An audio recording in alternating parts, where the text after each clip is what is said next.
শিক্ষার্থীদের বিক্ষোভের মুখে পদত্যাগের ঘোষণা দিয়েছেন আইন উপদেষ্টা আসিফ নজরুল। রাতে উপদেষ্টা পরিষদের এক বিশেষ সভায় এই সিদ্ধান্ত নেওয়া হয়। এই বিষয়ে প্রয়োজনীয় পরিপত্র পরবর্তী কর্মদিবসে জারি করা হবে। আসিফ নজরুল জুলাই আন্দোলনকারীদের সঙ্গে বেইমানি করেছেন। তার বাধার কারণে ৯ মাস পেরোলেও আওয়ামী লীগকে নিষিদ্ধ করা সম্ভব হয়নি। এ সময় বিক্ষোভকারীরা আসিফ নজরুলকে ভারতের দালাল বলে অভিহিত করেন এবং তাকে রয়ের এজেন্ট বলেও দাবি করেন। তাকে সম্মানের সাথে পদত্যাগের দাবি জানান অনেকেই। আওয়ামী লীগকে নিষিদ্ধ না করার জন্য আইন উপদেষ্টা আসিফ নজরুলকে জুলাই গাদ্দার বলেন রাফি। এ সময় আসিফ নজরুলের পদ থেকে তাকে টেনে হিস্ট্রে নামানোর হুঁশিয়ারিও দেন তিনি। ইন্টারিমে যদি কোনো বাস্টার্ড উপদেষ্টা থাকে সেটা হচ্ছে আসিফ নজরুল। কথা একদম ক্লিয়ার। ডক্টর আসিফ নজরুল সাহেব, কান খুলে শুনে রাখেন, আগামী 1 ঘন্টার মধ্যে আপনাকে পদত্যাগের লকমা লাগাতে হবে, পদত্যাগ করতে হবে। বিতর্কিত উপদেষ্টা প্রফেসর ডক্টর আসিফ নজরুলের উপদেষ্টা পদ নাও থাকতে পারে। আসিফ নজরুল নিজেই এখন সে আশঙ্কায় আছেন, তিনি প্রচন্ড ভয় পেয়েছেন। আসিফ নজরুল সে হচ্ছে ভারতের এজেন্ট, সে হচ্ছে আওয়ামী লীগের প্রেতাত্মা। কিছুদিন আগে বলেছে এই আওয়ামী লীগের উপদেষ্টা বলতেছে আমি ব্যক্তিগতভাবে আওয়ামী লীগকে নিষিদ্ধ চাই না। সুতরাং সে এই কথা বলে সে বিপ্লবের সাথে গাদ্দারি করছে। আসসালামু আলাইকুম রাহমাতুল্লাহি ওয়া বারাকাতুহু। নতুন ভিডিও স্বাগতম। প্রিয় দর্শক শ্রোতারা, আজকে আপনাদের জন্য খুবই গুরুত্বপূর্ণ এক ভিডিও নিয়ে আসছি, যার কিছু অংশ আপনারা ভিডিও শুরুতে দেখেছেন, এবার দেখবেন সম্পূর্ণ ভিডিও জুড়ে বিস্তারিত। এবং ইতিমধ্যেই আপনারা দেখেছেন উপদেষ্টা আসিফ নজরুল সে নিজের ভুলেই নিজে পড়ে গেছেন মাইনকার সিফায়। তার মানে সে ছাত্র জনতার সাথে গাদ্দারি করে প্রমাণ করে দিয়েছে সে আওয়ামী লীগের অন্য সব উপদেষ্টার মতনই একজন। হ্যাঁ দর্শক, আজকের ভিডিওতে সেই বিষয় দেখতে চলেছেন এবং তার আগে আমাদের চ্যানেলে যারা নতুন আছেন তাদের কাছে অনুরোধ, সাবস্ক্রাইব করে আজকে সম্পূর্ণ ভিডিও না টেনে একটা লাইক দিয়ে দেখতে থাকুন, তাহলে ভিডিওর মূল রহস্য বুঝতে পারবেন। তো দর্শক চলুন কথা না বাড়িয়ে আজকে সম্পূর্ণ ভিডিও না টেনে আমরা দেখে আসি। ইন্টারিমে যদি কোনো বাস্টার্ড উপদেষ্টা থাকে সেটা হচ্ছে আসিফ নজরুল। টানা দ্বিতীয় দিনের মতো আওয়ামী লীগ নিষিদ্ধের দাবিতে শাহবাগে অবস্থান নিয়েছে বিভিন্ন শ্রেণী পেশার মানুষ।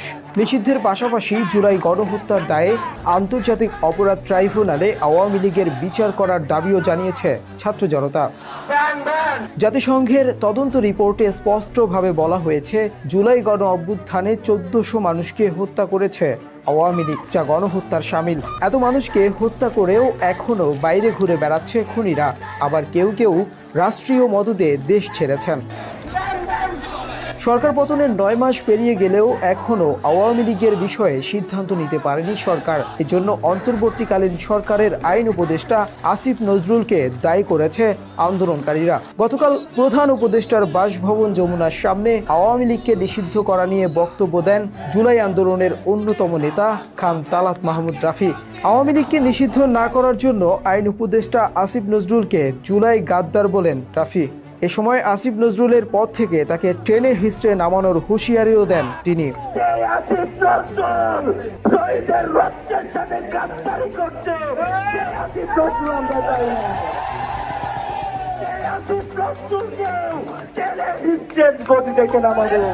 দ্বিতীয় দিনের মতো শাহবাগের ছাত্র জনতার গণজমায়েত থেকে বলা হয়েছে আসিফ নজরুল জুলাই আন্দোলনকারীদের সঙ্গে বেইমানি করেছেন। তার বাধার কারণে ৯ মাস পেরোলেও আওয়ামী লীগকে নিষিদ্ধ করা সম্ভব হয়নি। এ সময় বিক্ষোভকারীরা আসিফ নজরুলকে ভারতের দালাল বলে অভিহিত করেন এবং তাকে রয়ের এজেন্ট বলেও দাবি করেন। তাকে সম্মানের সাথে পদত্যাগের দাবি জানান অনেকেই। আসিফ নজরুল হচ্ছে জনগণের আবেগগুলাকে পুঁজি করে সে উপদেষ্টা পদ বাগিয়েছে।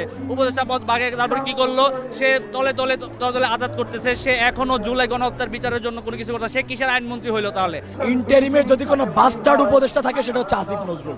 তার যে বক্তব্যটা আছে না, যে আমি যদি কোনোদিন গভর্নমেন্টে বসতে পারতাম তাহলে মন প্রাণ দিয়ে কাজ করতাম, ইজ দ্য বাস্টার্ড। এক কথা ইন্ডিয়ার দালাল সে তার বিভিন্ন কথা কাজে সে বুঝিয়ে দিয়েছে। তার করার অনেক কিছুই ছিল।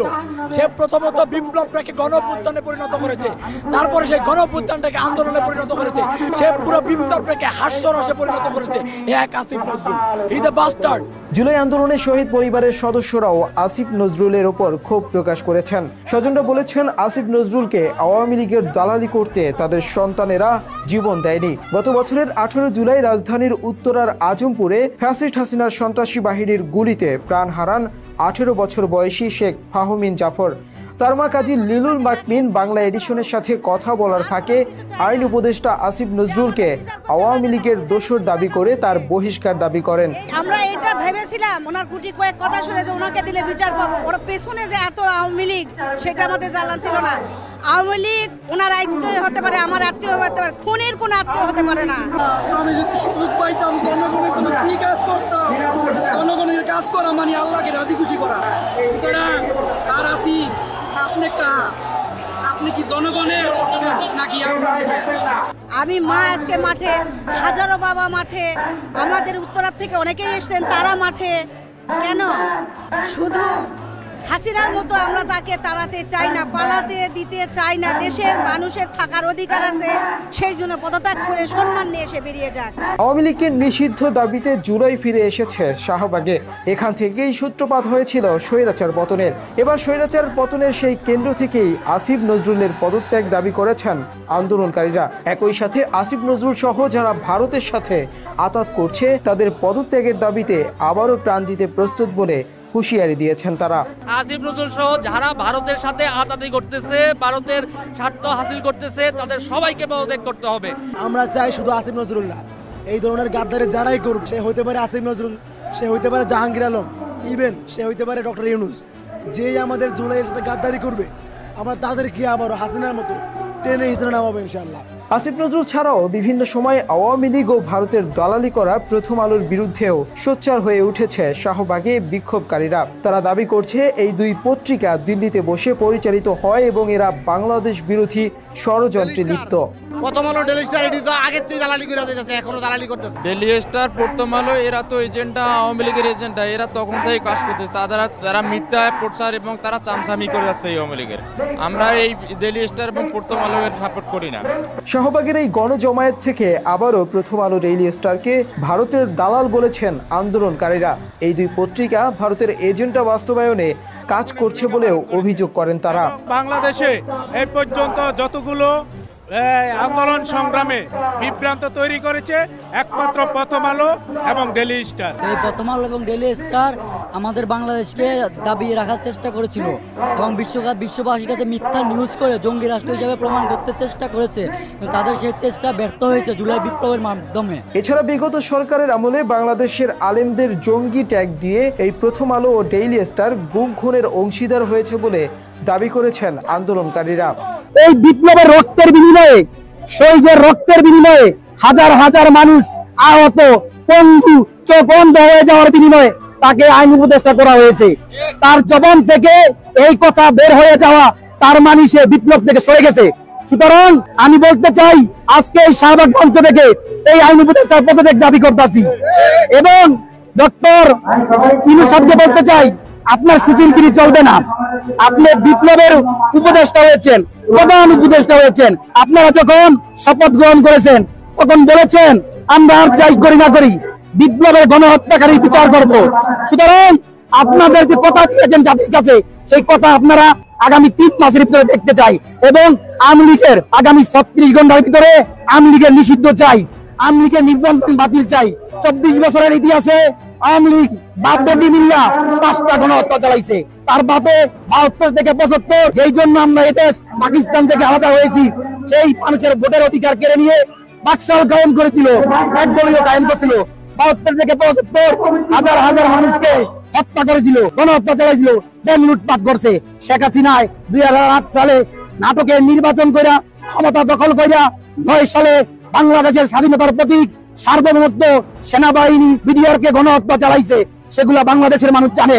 2012-13 সালে এসে ইসলাম বিরোধী আইন পাস করে আলেমদেরকে শাপলা চত্বরে গণহত্যা করে আলেম ছাত্রদেরকে লাশ গুম করেছে এবং সাইদি সাহেবের ফাঁসির রায় দিয়ে 72 ঘন্টার বিনিময়ে পুলিশের হিসাবে 141 জন, আপনাদের মিডিয়ার হিসাবে 250-এর অধিক মানুষকে গণহত্যা চালাইছে। ছাত্রদেরকে বুকে গুলি করছে, চোখে গুলি করছে, মুখে গুলি করছে।